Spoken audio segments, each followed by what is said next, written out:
Good morning and thanks for joining us. I'm Monica Coleman.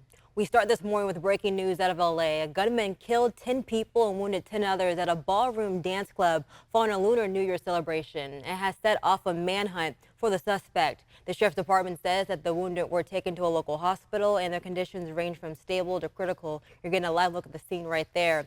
I want to go ahead and take you there because we are going to have a press conference later into the morning, but this is the scene. This all happened around 10:22 last night after a Lunar New Year celebration ended around 9 o'clock. You're taking a look at Monterey Park Lunar New Year Festival. This is where the party, the celebration was going to take place over the weekend. Remember, this is the beginning of Lunar New Year, the celebration of the rabbit. So many people were excited. We're learning that about 100,000 people yearly come to this location to attend this event. And this is a highly populated area of AAPI community. About 65% of the people who live in Monterey Park identify as AAPI. So this was a very exciting time, a great holiday for people to get out and to enjoy. The weather finally was cooperating with us and people were excited to be out and about. But unfortunately, a gunman came and took away that joy so quickly, killing 10 people, wounding 10 others.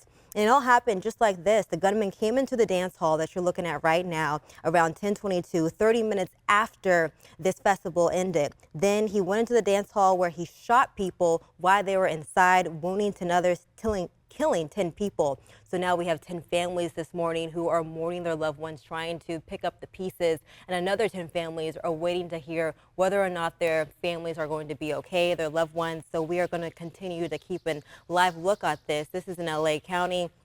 Again, this happened last night. The gunman is still on the loose this morning. We are speaking with authorities. They tell us that they do not know a motive this morning, whether or not this is a hate crime, whether or not the gunman knew the 10 people he killed and the other 10 that he injured. But we do know that the gunman is on the loose this morning. We're waiting to hear more from the sheriff's department. And it's not just the sheriff's department in LA County that's investigating this this horrible crime. We're also learning the FBI is involved. The police department also is involved in this investigation. You can see there we have investigators on the ground doing that hard work, trying to get any evidence that they can, talking with witnesses. We did see last night in a live picture that there were still people on the scene. We saw authorities speaking with those witnesses, trying to piece together maybe a timeline why this gunman did this, when or if he was talking about doing it prior to. And again, this is the dance hall where the holiday festivities were taking place. This is in Los Angeles County. All happened last night, overnight, while we were sleeping. We wake up to this awful news on the holiday weekend, Lunar New Year ending in such an awful tragedy. 10 people killed, another 10 injured, and it goes to show we have to do something about this gun violence, not just in the state of California, but across the country. To get reunified, right? Yes, that was also the Unification Center, and last night we saw Devin there all night as people were being reunited with their children, little kids telling their parents that they had to hide for an hour and 45 minutes, which can be a very long time, not just for a little kid, but for anybody, especially when there's an active shooter on the grounds in a place where they're supposed to be safe. It's just the reality in our country right now. But Unfortunately. again, Continuing to follow breaking news out of Cincinnati, I want to take you there right now. We're hearing from officials who are giving us the latest on the shooting that you just heard from very passionate authorities in Cincinnati after a mass shooting in the downtown area. This happened in the bar scene of downtown Cincinnati. It's called Over the Rhine. Reporters on the ground said there was blood stains on the concrete. This bar scene is also just blocks away from a park where children play. So authorities here are saying if you know something, say something. He even said, quote, "This is not snitching."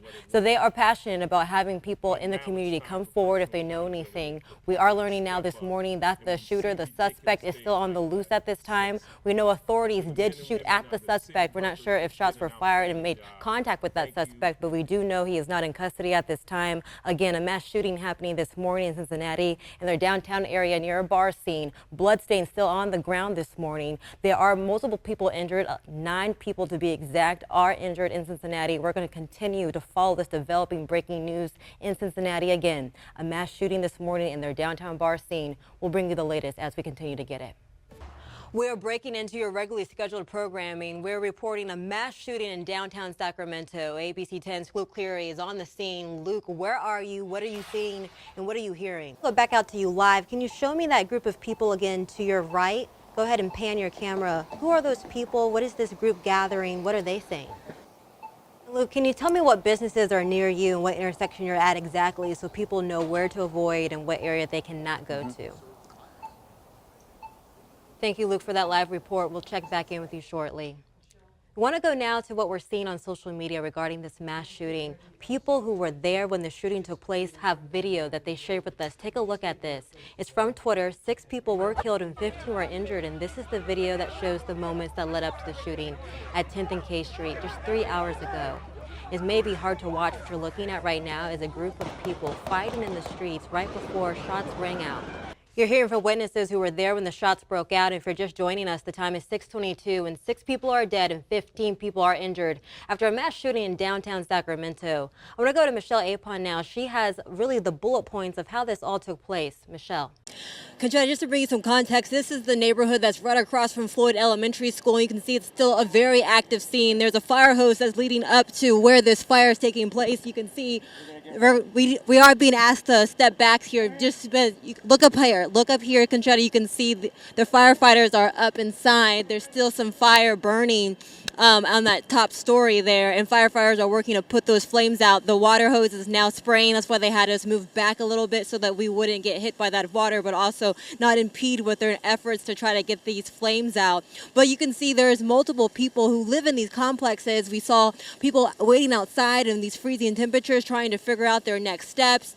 And as you can see right now, that water being doused across this apartment complex, trying to put out those remaining flames. Smoke is almost everywhere here. It's hard to see or breathe. And also, you may not be able to see due to that smoke in the water, but there's multiple windows here that are all blown out due to the flames, and also just firefighters trying to get inside and get their arms around this fire. And when it comes to this location, there's multiple complexes within one, so it's a multi-family home here, and we're trying to step back so that firefighters can do what they need to do and get the work done, but there's multiple ambulances here as well.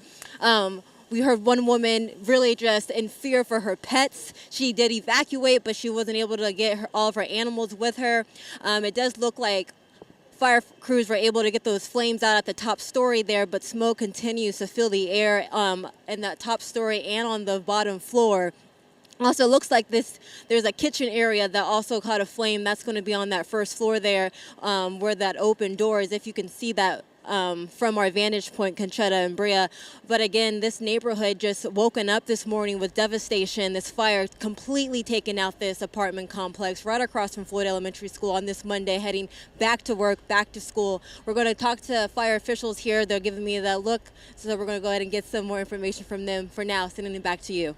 Conchetta, Bria, that ballroom is right behind me. This is where people were sent screaming, pouring into the streets, running for their lives when that 72-year-old gunman decided to shoot and kill 10 people, wounding 10 others. And it didn't stop here. In a town called Alhambra, not too far from here, he decided to have another shooting. Back out here live, I do urge you to try to understand, if you can, and put yourself in the shoes of the victims and their families. 10 people were shot and killed. Another 10 were wounded. That's 20 people impacted. That does not include their families who are now planning memorial services this week, or these other 10 people who were wounded now fighting for their lives this morning. So again, I do hope that you think about this community this morning as they continue to heal. I'm here on Elkhorn Boulevard and Watt Avenue. You can see this parking lot behind me now looks like a lake. Take a look for yourself. You can see just how deep, at least 4 inches of water is flooded here in this parking lot. And if you walk with me this way, you can see just how deep this water is. My feet are in this puddle, but follow my gaze to that planter there where the tree is standing. You can see just how deep this water gets in this parking lot. And to my right, you can see these 2 cars are parked, stranded in the middle of this parking lot flooding, and how high that water goes to the tire, showing you just how high this water gets. The protest is happening right now. Over a dozen parents and students are here protesting, demanding that 5 days a week in-person learning starts immediately now. But dozens of parents and students, like you said, were here at the district building, and this is what they left behind. Their signs taped to the walls and the doors of the district building, pleading and demanding that they reopen schools 5 days a week for in-person learning.